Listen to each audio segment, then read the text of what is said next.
All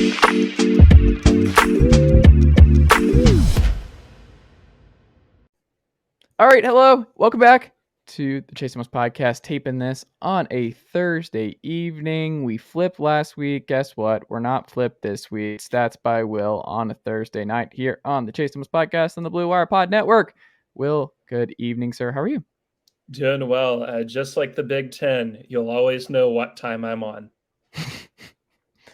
It was weird, man. That video today of the Big Ten on CBS at 3:30 starting in 2024 is just that's good. That's real football. That's big boy football right there. That's 13-9. That's how it should be. But to be fair, like I'm people are like, kidding, these games, these loser games, and I'm like, Vanderbilt's been on that 3:30 spot against Alabama, and it's not like that 3:30 spot is just nothing but great memories. There's a lot of blowouts in the 3:30 spot. We have 100% had a 3:30 Kentucky Mississippi State game, like before they were good. Mm-hmm.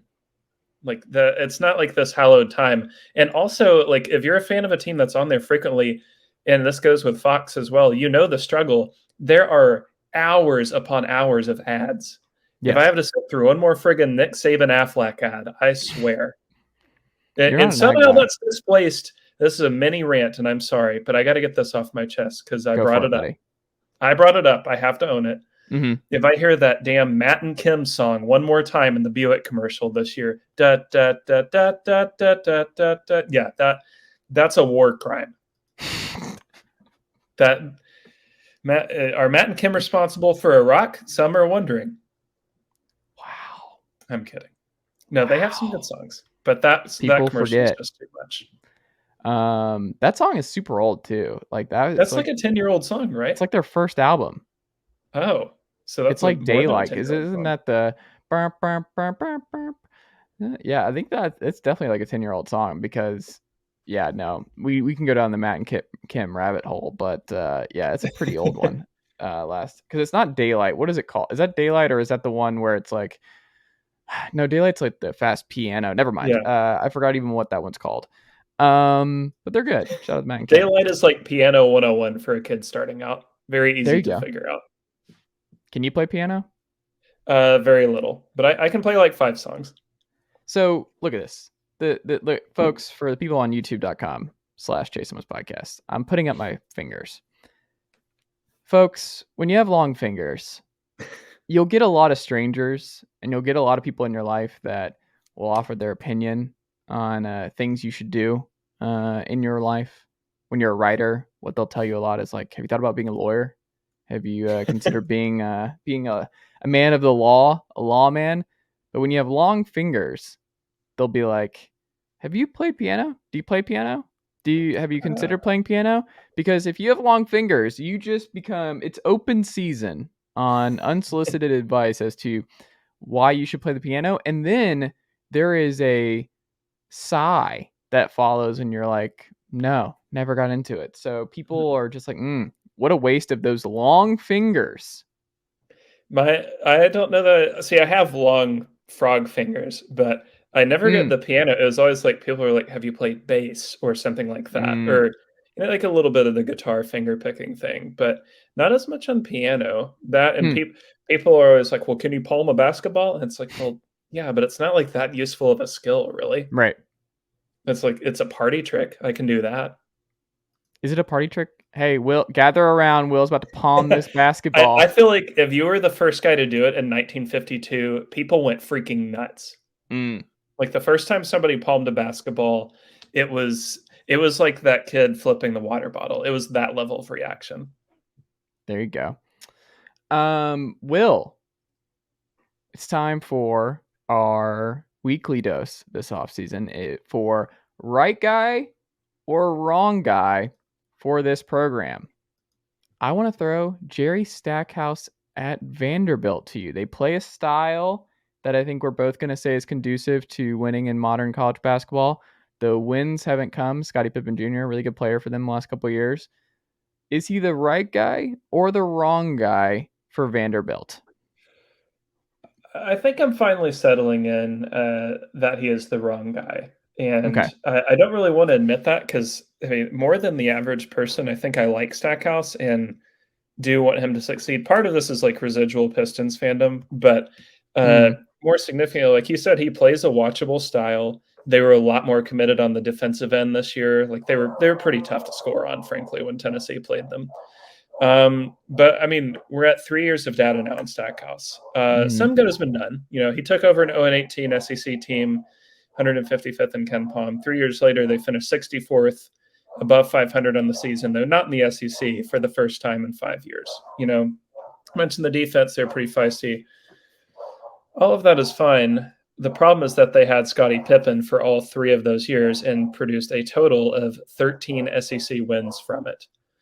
And so you get into year 4 here, and Pippen is gone, Liam Robbins is gone, Rodney Chapman is gone, and you're kind of left wondering, like, what exactly did all of that produce? You know, in Torvik's projections, you know, they're obviously could be wrong. I wouldn't be shocked if they are, but they got Vanderbilt 110th overall, 13th in the SEC. And if that comes close to happening, like, that's a real bad place to be in year 4. And we kind of have this consistent discussion of like, how easy is it really to win at Vanderbilt? Yes, they're located in Nashville, but yes, the academic restrictions are it's pretty tough to get in. But Kevin Stallings did it, and Kevin Stallings did it for a long time. And prior to Stallings, there is a history of Vandy at least being solid at basketball. And so, I mean, we're now at the point where that most recent tournament bid is when, like, I believe a recruit this year would have been 12 or 13 the last time they made the tournament. So, and it's like, do you remember Vanderbilt losing in the first round of the NCAA tournament? Probably not. So the last, like, signature moment they had, I mean, really is probably them winning the SEC tournament 10 years ago now. And so, you know, like, say all of that happens, they do get like 12th, 13th in the SEC. You're staring at a 4-year run where all 4 years you played on Wednesday in the SEC tournament. That's not worth keeping around to me. I need to see at least a toss-up. Like, I need at least a top 10 SEC finish to sway me. Like, you got to make it to, like, you got to play your first game on Thursday to show real progress to me. I just wonder, because the recruiting's better. Stackhouse has connections. Like, he was a really good NBA player for a long time. I think guys want you, like you said, with Stallings, they have one there. I wonder when you go back to like what happened with Bryce Drew when he was there, because I think we all were kind of in on Bryce Drew and thought that was going to go pretty well. That was a good fit. And then that doesn't go well, right? And then you're like, okay, we're going to go not the college guy with the name recognition. We're just going to go get the NBA guy. And we're going to try and create the path back to contention in the SEC that way, where it's going to be like guys are going to want to play for Jerry Stackhouse because he can get them to the league. And maybe that will be the path. I just don't think that's working either. I think they need to just not find their own Clark Lee for basketball, but I do think it's just not going to work the way that I think Stackhouse wants this program to work. And I think it's just it's a smaller version of what's happening at Memphis a little bit, right? Where Memphis, you look at Penny Hardaway, he's building another great staff. Like the staff this offseason, what he's made, the adjustments he's made there, like, I mean, there's all kinds of reasons for optimism on paper, and it just is not translating year over year. And you just wonder, it's like, would Penny just be a better NBA coach? Would Jerry Stackhouse be a better NBA coach? And I don't know. I wonder how much time we go down this road with Stackhouse at Vanderbilt. Because when you look at this upcoming year, I mean, are you optimistic that this is they're not a tournament team? I don't think, for sure. And I think they're probably they're going to be in the cellar in the SEC again next year. And the SEC is just too good now.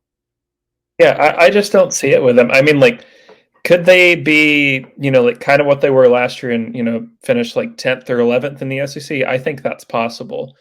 But again, we get into the discussion of like, I'm pretty sure it's gone 14th, 13th, 11th, and then 10th or 11th in this scenario. Yep.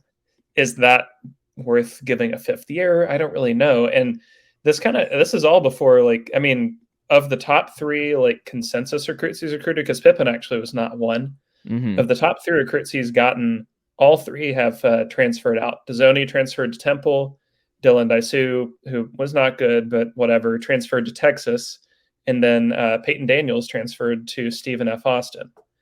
So, I mean, those are the three, at least by the recruiting rankings, best recruits he's gotten, and none of them are still there after 2 years. So, I mean, is the recruiting really even better? They're getting guys in, but they're not staying. And then you're like, Yeah. okay, so what's going on? Why are they not staying? Because like we said, the style works. Like this is a style that's conducive to winning. But what have you seen like mostly on the court that you're just like, it just doesn't work right? What is the reason, the biggest reason for just on the court, what Stackhouse is running or the guys that he's playing? What just doesn't work for you? I think prior to this year, it was just they were terrible defensively. There was no real commitment to the bit on D. Awful at rim protection, awful at forcing turnovers, awful at blocking shots. Didn't appear to be much of a plan. They did switch that up this past year, and I think it was like a fundamental change in defense. Like they forced tougher threes. They're still bad at rim protection, but it was more tolerable. And then they were just more aggressive on the perimeter and forcing turnovers. But kind of the consistent theme the whole time is it's just like I never watch, and correct me if I'm wrong, I never watch a Vanderbilt game and come away thinking I just watched a very disciplined basketball team. Because I mean, all 3 years they've had turnover issues. They've struggled with giving up some like mind-numbing defensive rebounds, lots of fouling issues defensively. I never come away from generally speaking, I mean, like, yes, it was cool that they beat LSU this past season and then Alabama in the conference tournament. But like on your average Vanderbilt game, I don't often come away thinking like that's a team that appears like to be, to have good chemistry, to want to work for each other, and to be like disciplined on a, possession by possession basis. It just seems like their minds wander a lot. So we're out. How much longer do you think he has? If they are 10th, 11th in the SEC again next year, how much longer are we looking at here? It's kind of interesting because so he has a 6-year contract, and I think they paid out Bryce Drew already. It was like a lump sum of, I don't know if it's a lump sum or what, but I believe they're finished paying with Bryce Drew, so they could afford the buyout. But it's kind of like, one, how much do they care when they've already just hired a new football coach? And like, yes, Vanderbilt football is nothing, but it's expensive. Like playing SEC football is expensive. And it's also just like, could Stackhouse opt out on his own? If an NBA, if like a well-paying assistant job opened, or even a head coaching job, I don't feel like G League pays well. But if like one of those two things opened, Stackhouse probably is going to get a call. I mean, frankly, you just have less to deal with, and like you don't have to recruit in the NBA. That's a positive. So, and you don't have to deal with academic restrictions at your NBA team of choice. So, I am going to go on record as saying I would be surprised if come, let's say 2024, he is still the Vanderbilt head coach. Something meaningful would have had to change. Either they have really taken the next step and they make the NCAA tournament at least once, or things have not changed and he's either fired or takes a different gig. It should be interesting to see what happens here. But I'm with you. I don't think he's long for this job. Your favorite, though, Will Warren, CBS Sports had a good list on some new programs in new conferences. A lot of teams moving around in conference realignment's the name of the game. We got Murray State, we got Loyola Chicago, we got Bryant, we got Southern Indiana. Of that group, though, who do you think stands to make the biggest impact on this next year? It's either Loyola Chicago or Bryant. And of the two, I feel more confident in Bryant winning the America East. So, yeah, they lost Peter Kiss, but they bring back like quite a bit of talent, like most of their scoring other than him. And I know it's funny to say most of their scoring when you lose the literal scoring leader in college basketball. But, I mean, like other than him, they do bring a lot back. It's a tough proposition to commit to, given that the AAE is generally Vermont's to lose. I think it's something crazy. Like Vermont's won the regular season title, I think 7 of the last 8 years or 8 of the last 9, something of that sort. But Vermont currently returns consistency, my friend. Catamount consistency. But they only return 15% of their scoring, and they have an entirely new starting 5, which you can. I mean, we've discussed this in the past. You can do that if you're like a high major school, like if you're Villanova, you can probably get away with that and still be okay. when you're a mid-major and like the budget is tight and you can't go pluck out like all stars out of the transfer portal. Like they got Dylan Penn from Bellarmine, but that was about it. They're going to have a tough road to get there. So I think Bryant's well positioned of the group to make the tournament immediately. Mm-hmm. Loyola is also interesting, though. I think they're in a worse spot to actually win their conference. Like I would say right now, they're the third best in the A10 behind Dayton and St. Louis. But they're in the best position of anybody by far on this list to get an at-large bid. Because, I mean, the A10 is going to enter this season, and it should, at least, as a multi-bid conference. Mm-hmm. If Loyola schedules well and is as good as projected, which is like a 40th to 50th type team, they're going to be right on the bubble. And I think, honestly, if you're in their position and you can make the tournament year one in a new conference, that's a big statement to me, because that's not even as good as they can be. So I think I'd look for Loyola to have a solid year, but Bryant off that list, that's the team I'm looking for a real big impact. I like it. Is there any chance that Loyola Chicago takes a step back in their new conference, though? Oh, sure. I mean, like the A10. So I would not say that the A10 is dramatically tougher to win in than the MVC. Like the MVC is honestly an underrated conference still. You know, they lost Creighton and Wichita, but it's still like a solid little conference. That being said, the A10 is tougher. I think it's like, whereas like the MVC is generally going to be a one bid league, the A10 really has the resources year over year to have 2 or 3 teams make the tournament. And should. I mean, if you have 15 teams in your conference, you better have at least 2 get in the tournament every year. So I think it's tougher. I think, you know, we could see them take a stronger than projected step back. They do only return 36% of scoring. But I just think, I don't know. I have a lot of faith in Drew Valentine as a coach. His style really meshes with what wins in modern college basketball. And everything I've heard about him, like the personality makes sense for a long-term program builder. So I still feel good about them. But yeah, I mean, like I've been shocked before, like when Valparaiso jumped to the MVC, they took a much bigger dip than I thought they would. I thought they were well positioned to do very well in that conference, and they have yet to really make much of a dent. So you never really know. There you go. When we look at the Cal situation, I was walking into Bodies on Friday evening and on Gay Street over there. Is that any good? Riviera? The Real Riviera? I think is what Riviera. It's called. Is this movie any good? Because I saw the preview before Nope, and I thought it looked kind of bad. It's fantastic. Let me tell you. Oh. It's so much fun. Nope and Bodies, both a lot of fun, but for very different reasons. Like okay. Bodies is a good time, man. Let me tell you. Like it's a good blend between comedy and horror, and like those movies can go off the rails and not really work. And I think it's just hard to make good horror movies in general. I think it's probably the hardest genre to make it a good movie that you're completely invested in. And I watch a lot of horror movies because the fiance, that's her favorite genre. So we watch a lot of those. And I've watched a lot more in the last couple of years with her. And I will tell you, Bodies is a lot of fun. You will be surprised where it's going. Like there's a lot of twists and turns, but it's a fun movie. I'll say it's worth your time. I will go watch it then. I mean, we have Regal Unlimited, so I should anyway. Oh yeah, then no question. Make it happen. Will. I would highly encourage you to make that happen. But so I texted you that, and it was one of those things I've written about that this week. I think I might write about it a little bit more over the weekend, based on what Paul Feinbaum said about the situation and kind of encouraging Cal to move on, or the Kentucky Wildcats to move on from Cal. And we've gone so far where people really wanted to back Mark Stoops. And the reason we're doing this on the college basketball show is that, like, you and I, like, there was a video, like, basically, I don't know what's going on, but all the sororities in this SEC are doing, like, different dance-off videos or something.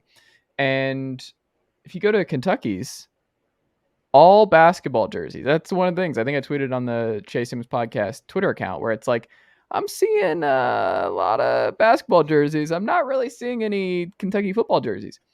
And again, this was never a slight at Mark Stoops. Did Calipari say something out loud he probably shouldn't have? Sure.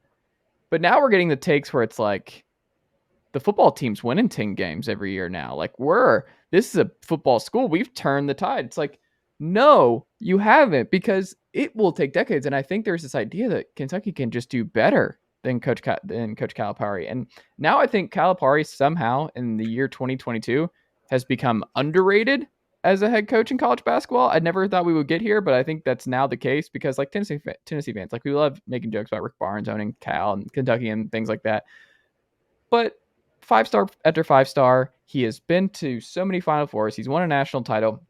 He's almost had a perfect season where they didn't lose a game until they got to the Final Four. Like, Calipari has nothing to prove, and people can point to like, oh, no championships in a decade. It's like, okay, do you know how hard it is to get through the 68 team gauntlet? Like, yeah, the St. Peter's thing, that being the last memory of Coach Cal, is not great when you're pushing for a new practice facility and that kind of thing. But this is as blue blood as it gets. We've talked about in this program. The two biggest brands in college basketball are Kentucky and Duke. Those are the two biggest ones. He is right in every way. And Kentucky and their AD and some people who's pushed back on this, it's like, yeah, as great as Stoops is for this program, you can't win a national title in Kentucky football. There's no path. The talent in the state of Kentucky is not good enough for them to maximize that area and also beat Georgia, beat Tennessee, beat Alabama, beat Ohio State, beat Clemson. Like, it's just, there's no path. So I just think we've gone too far the other way. And I look at it and I'm like, there's nothing wrong with saying Kentucky is a basketball school. But when you look at what Cal said, and Cal to this point, are we now underrating his value to the University of Kentucky? Because I think it could get really bad in a hurry if you push him out. You do not want to push Calipari out if you are Kentucky. And I think fans really need to calm down. Like, let's calm this down. What do you think? Yeah. So let's focus on the question of Kentucky. Can Kentucky do better than Calipari? No. So unless We're in like agreement. unless Tom Izzo got really, really bored with Michigan State, or like John Beilein age reversed by 20 years, Yeah. I think that's about it for your college options. And I don't feel Like, like, you're probably like hiring people, like somebody like Chris Mack, right? Like, you're going, I don't no, think well, I it's going to think be they who would you do think it like, is. it would probably be Kenny Payne, right? And it's like, yeah, could Kenny Payne be awesome? Sure. But like, do we think Kenny Payne is obviously better than Calipari? Of course not. Yeah. I think the whole drama between UK football and basketball is pretty funny, right? I mean, because Calipari is right that it is a basketball school. Kentucky, I looked at the schedule just now. That was what the flash on the screen was. Kentucky could go 12-0, make the SEC. And honestly, after I looked at their schedule today, it's so possible. That is a garbage schedule for their football program. Embarrassing. But honestly, good for them. I'm quite jealous. Anyway, they could go 12-0, make the SEC championship game, play presumably like Alabama or whoever. And I would bet right now that more people in the state of Kentucky would watch the following day's basketball game in London against Michigan than would watch the SEC championship game. And that's not like a bit against the football team. That's not being a hater. That's fact, because there are more basketball fans than football fans in Kentucky, because basketball is a bigger sport. The same dynamic exists in Indiana. I mean, it's just facts. And it dates back decades upon decades that Kentucky is a basketball school. There's that entire ESPN little miniseries, Junction Boys, about was it Bear Bryant? Yes, leaving Kentucky for Texas A&M. I can't believe I forgot that. That's so sad. Leaving Kentucky for Texas A&M because they disagreed on how much it meant. But anyway, and I mean, like, I understand why Mark Stoops is annoyed. Like, if Heupel or whoever came out and said Tennessee is a football school, I don't think like Rick Barnes would be super happy about that. But that doesn't change the fact Calipari is right. But anyway, to answer the question, they cannot do better than Calipari. Like, people love to do this gotcha of him only winning the one title. And that's true. And it's been 10 years now. And, like, they had chances. They really should have won it the Karl Anthony Towns year. They very much could have won it the year before when they were playing a 7 seed in the title game. They've had their opportunities and they just haven't pulled it off. Okay, that still places him as one of 14 college coaches to even win one title in the last 23 years. That's an elite freaking group. There's only 6 guys who have done it 2 or more times in the last 25 years. Mark Few still hasn't done it. Yeah, Mark Few still hasn't done it, and we would all agree he is probably one of the 10 best coaches in college Right. basketball, if not top 5. Only 2 coaches, Izzo and Roy, have more Final Four runs in that same 25-year span.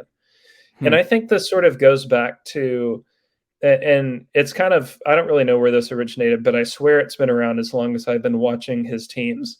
People love to say Calipari is a roll out the ball and let them play coach. Like he doesn't really coach, he just recruits. And like, yes, the offense is indeed outdated. I took a victory lap on that multiple times this year, so I'm not above it, is Hmm. what I'm saying. But calling him just a recruiter really defeats the point because high major basketball at Kentucky's level is very much recruiting. That's like a huge part. If he was the greatest coach, if he was the greatest X and O's coach in the world, and he recruited like I don't know South Carolina's level or something, Hmm. they would not do better than what Kentucky is doing now. Yeah. He still does the right things to get guys to come, get them to the NBA. He does what he says he will do. And that immediately makes him one of the greatest college coaches in history. And so I don't know. I think people are bored. I think it's like August and people are really, especially in the South, people are like stir crazy. My father-in-law was watching the Kentucky-Tennessee football game from this past season the other It was night a and fun one. was cheering in real time like the plays he hadn't seen the game originally. Like he was watching them as if they were happening then, like Wait, August had he 15th. already, or he was just pretending that he hadn't seen him before? He had already seen this game, like, when it Okay. happened, and he was Hmm. getting excited all over again. That's how Hmm. desperate people are for something here. And so I think this is all boredom. This is all, but I would obviously say Cal made a huge unforced error by even bringing this up. But also, like Mitch Barnhart made an even bigger unforced error by making a statement on it. I agree. Yeah, I think you heard it more. You just have to like let it subside. It's not a big deal. Coaches say stupid stuff all the time. Dabo Swinney exists. Like, let it go. You know Don't poke the bear. Like, what are you doing? Why are exactly. you picking a side? Like, that's clear. He was picking a side. He was Yeah, picking Mark Stoops in this battle. And I don't know, man. That yeah. is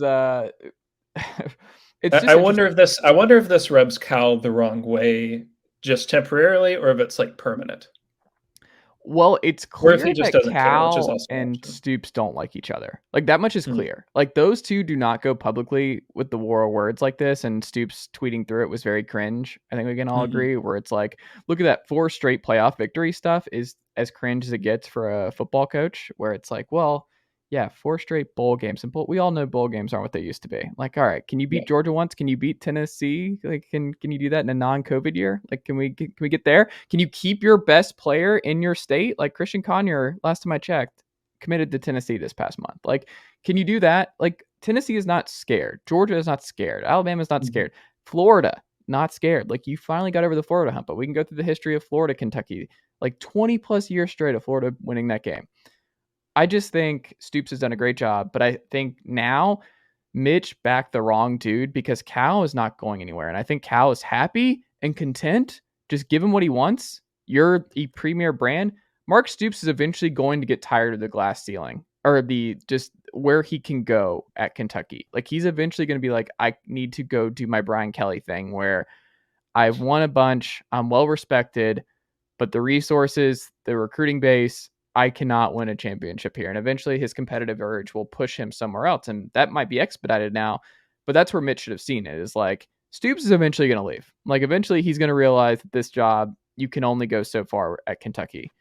And Cal is just he's the guy. Like Kentucky basketball is your identity. And that the other thing too is like that's not a negative. Like that's so silly when Mhm. people look at it as like, oh, basketball school. It's like, well, yeah, because they're amazing at basketball. They've been amazing Yeah, they're one for of the 2 greatest basketball programs of all time. right. That's a great thing. If you're a certain type of school, like Rutgers is just like a nothing school because they have no Yeah, like history of like you can say everything school, but it's like, well, they have no, there's history. They lost 78 nothing one time. exactly to Michigan. And it's weird that I remember that whole game. I watched that at a bar in Atlanta, Will, where I kept like I was the only person that that watching it. that's the single funniest football game ever played. I told people I was like, leave me alone. I'm watching Jim Harbaugh continue to score on Chris Ash and the Rutgers Scarlet Knights. Like I want to see how high this gets. So, 2 things before we Yeah. jump off the Kentucky train here. One, that's kind of unsaid here. John Calipari is going to turn 64 this season. Mm. I mean, would I doubt like his ability to coach forever? Sure, he looks younger than 64, frankly. Mm-hmm. And he seems to be in okay health, but that's like the desire thing of like, if you're 64, do you want to put up with this forever? And so, I mean, like, does something like this cause him to jump out the door? And then 2, on the Stoops front, I saw on the Twitter machine today, somebody retweet. I don't know who this SEC personality is. They have like 500 people on the SEC network now. I barely remember that Patrick Young is on it now, which good for Who? them. Patrick Florida Young, the Patrick Florida Young? center. Yeah, Yeah. Patrick Young with the C, not the K. Yeah. He's on SEC Network now? Yeah, he does like basketball stuff. Did not know that. But some nameless SEC personality had like Kentucky going 11-1. Chris But Doering, nameless. But the Chris one loss is to Doering. Tennessee, which is so funny. I feel like that would entirely defeat their joy. So that's my official rooting interest. I can't wait for that one. I think that's here this year. So stomping on, I need us to stomp on Kentucky the same way we stomped on South Carolina at home, where it was 28-0 after the first quarter, and it's like, all right, we're done. We're done with this nonsense. Like a fun, exciting Kentucky offense. It's like, all right, let's get them in kneeling. Like that's what I'm chomping at the bit for. Let's just get Kentucky here in this one once and for all. Anything new with Tennessee? Smokey Gray's back for football, but when you look at Tennessee right now, oh no, I'll mute you, Will Warren. I will mute you for this take. I will let the football people have this, whatever. But if they bring this back for basketball, I will be supremely They're not doing it. Rick Barnes is not about that. That is because the most non-fun Jersey guy of all time. I've got a lasting memory of Jerron Mayman picking up the worst time technical foul against Florida in the SEC tournament in the gray unis too. Those gray basketball uniforms were the worst uniforms Tennessee basketball has ever worn in its entire program history. Horrible, horrible, horrible. They don't look as good for basketball. No, I think they look good on baseball because it stands out well against the green and brown.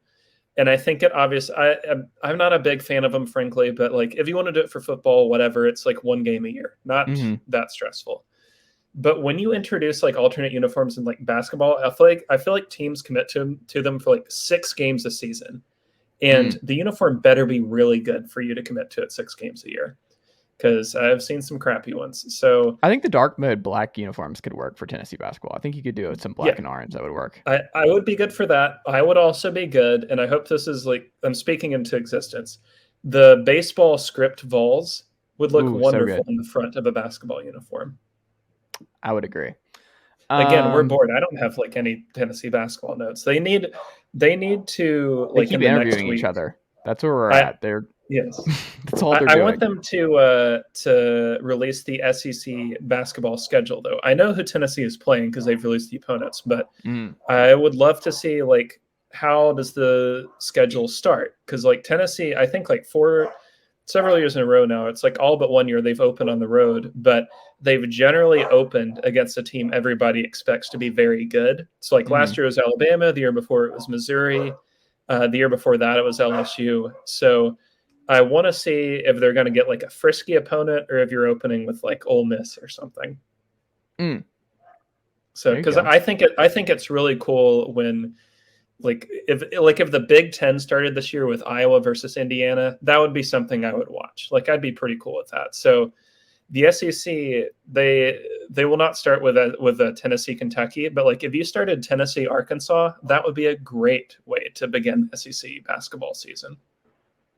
I like it. We end with our Ken Palm season in review series. Will Warren, the Purdue Boilermakers. And we're not talking about Gene Keady and his spray painted black hair. No. No. He's got the core skeet thing going on? No. Do you remember that? The comb over? Like the Keady comb over with the just jet black hair? Ooh. Yeah, I just Googled. This is awful. Oh, that's the worst. That's real bad. Yeah, it's not great. Oh, no. Wow. So this is in real I'm time. sorry I like this. Show, but it says on the Indianapolis Star, he maintained his comb over to the tune of $600 a week for this. This is why NIL is here. Yeah. Tell me they couldn't have paid the players that whole time when he's spending $600 on a comb over every week. That's insane. Anyway, Purdue. Yeah. So really interesting team, right? I mean, Jaden Ivey goes in the top 5 in the draft this year. Travion Williams came back for one last run. Zach Edey, who I presume was plucked out of a village in Estonia or whatever it is they do. They just like, I feel like that's all they do now is like Matt Painter travels the world, asks if they've heard of a giant locally, and is like, can we offer him a scholarship? Like, if they had him around, like when they were like world's tallest man records, like actively being attempted to be set, like, and then they're 8'7" guys, Matt Painter would have gone after them. But really interesting team, right? I mean, they entered the season top 5 in Ken Pom, played really, really well, won that mini tournament Tennessee was involved in. I can't remember the name of it, but they beat UNC and Villanova. They were number 1 and then immediately lost to Rutgers, which honestly wasn't that shameful by the end of the year. And they were awesome for, I would say, 3 months. And it all kind of started to turn to crap when they were 21-3, 10-3 in conference. They go on the road to play Michigan and get demolished by what was not like a high-level Michigan team last year. And then from there, they go from 21-3 to losing 4 of their final 10. Enter the tournament after spending most of the season as like a 1 or 2 seed, depending on where you look. They enter as a 3, but they pretty easily make the second weekend. Like they dispatch a VL very easily. The Texas game is rarely close after about the 8-minute mark of the second half. And so in one aspect, I think anytime Matt Painter gets them to the Sweet 16, you have to call that a success. Because, yes, Gene Keady has had a lot of success in the past, but the amount of times Purdue basketball has gone really deep in the tournament are few and far between. They have history to the extent of consistently being good, but they do not have history to the extent of consistently being great. And I feel like that's kind of where they're on the edge of, is they have had years where, like I'm reading Ken Pom right now, 9th place finish, 19th, 5th, 9th, 24th, 25th, 14th. That's a heck of a run. That is an amazing 7-year run of consistency for any school. But it rings hollow because you have these years where you start off so hot, you're a top 5 team, you kind of crater to the end, you're covered to make the Sweet 16, you get the luckiest draw of all time in getting a 15 seed, but you have a terrible shooting night at the wrong time and you lose. And so it's like the process of what they do, I would say, is generally very good and successful. And I think this concept of like Matt Painter being a bad tournament coach is very much overblown. There's like very few coaches in America that I would actually call like elite level NCAA tournament coach, like, Izzo, Roy, etc. Those guys are March guys. Like Matt Painter probably isn't, but I don't think he's bad. And I don't think his system is bad for March. Some teams are just unlucky. And for whatever reason, poor Purdue seems to be about the unluckiest freaking team we can find. So I'm going to run down, before we get to a different point, the scoring margins of their March losses. So this dates back from here to, we'll stop at 2016. 3 points, 9 points in overtime, 5 points in overtime. 2018, they lost by 13 points because Isaac Haas went out with an injury. 2017, they make the Sweet 16. They do get blown out by Kansas. So that's kind of like the one obvious blowout game. 2016, double overtime, 2-point loss. They seemingly, more than any other program I can immediately think of, and I know Tennessee fans are going to think this is laughable, have had more like swing March games go against them. Like they just physically cannot win an overtime game unless Tennessee is involved, of course. But I feel like if you flip 2 coins, 1, they could have made the Final Four, and 2, they easily could have made the Final Four again this year, because you beat the 15 seed.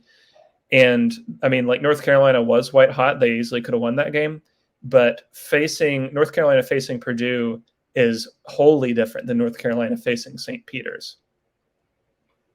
So it's like, I think their process is generally very good, and I like Matt Painter a lot and think of him as a really good coach. But because they keep coming up short on these 50-50 games, the way he's sort of like treated by national media feels a whole lot different than like some of the luckier guys out there.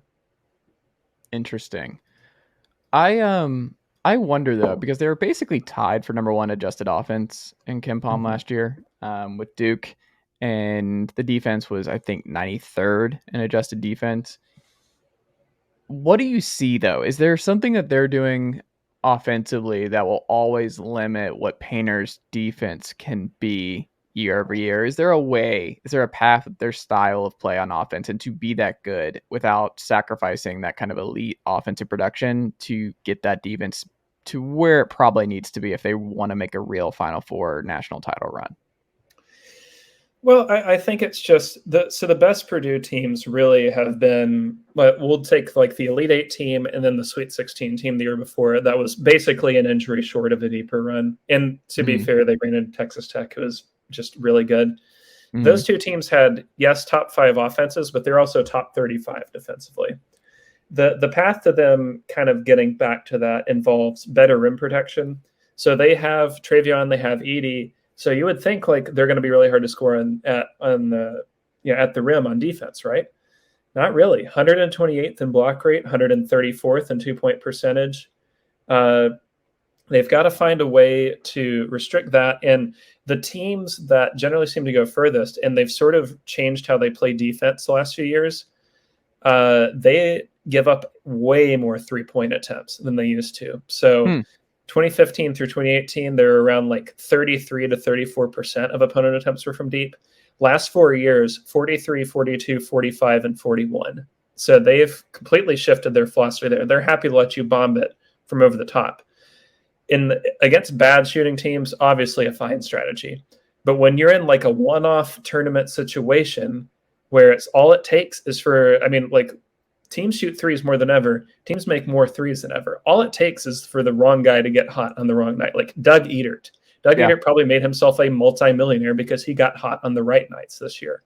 That would be the flaw, I would say, is like you got to limit how many threes you give up, and you got to just get better rim protection. I think you just got to, they fouled barely at all this year, which is great.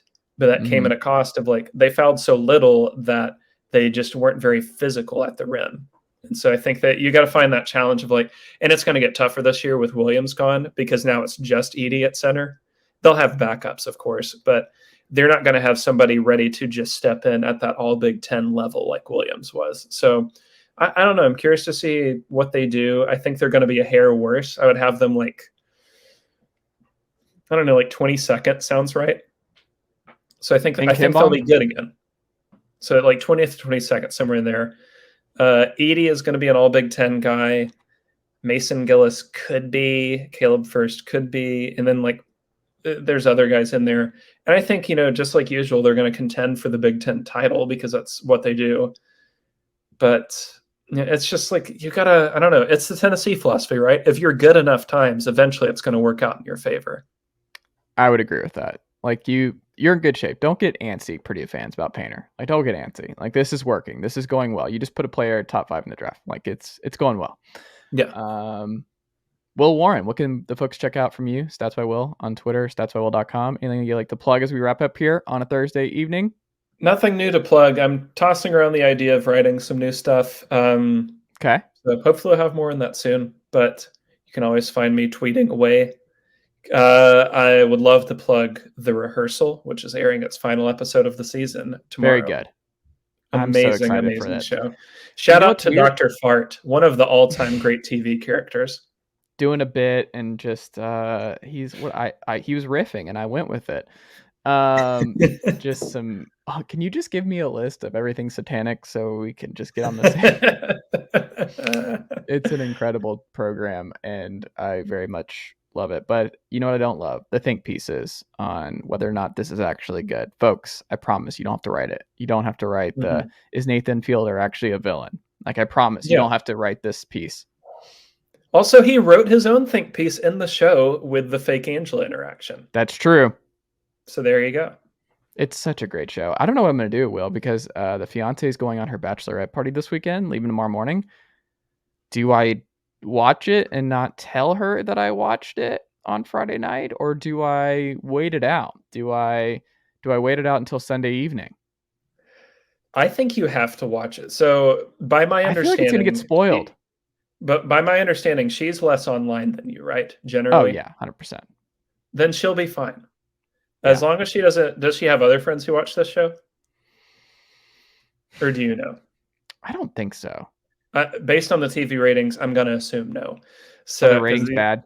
yeah, unfortunately. But this is So on this is a HBO one for and just done. We're not getting season HBO's 2. done an awful job of promoting the show. So somebody had a stat where they've tweeted about Game of Thrones 29 times in the last month and the rehearsal once.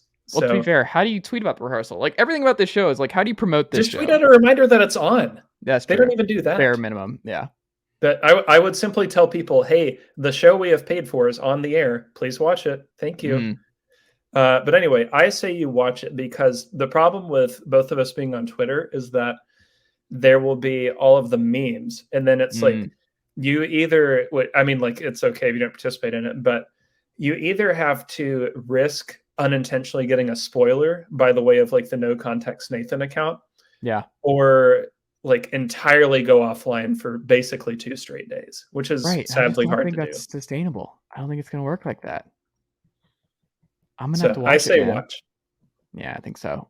Sports Renaissance Woman, you heard him. That was all Will. He is the one to blame at Stats by Will if you are upset with my decision. Will Warren, thank you as always, my friend, and I will talk to you next week. Thanks for having me on.